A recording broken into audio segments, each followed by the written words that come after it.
AUDUSD analysis today. Hello friends and welcome to your channel TubeCore. And in this video we'll talk about Australian dollar against US dollar. So let's start the top down approach with weekly time frame.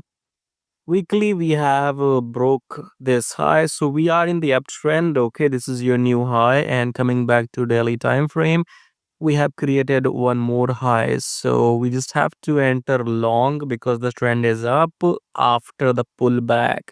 So let this move end, let it make the new high, then it has to come down and then we enter. So coming back to 4 hour, your entry will come from here, so the price will come until the EMA, reject the EMA, then bullish candle, and then only you enter long. Okay, so in all three time frames, 4 hour, you can see the price is above, in daily the price is above, in weekly the price is above the EMA.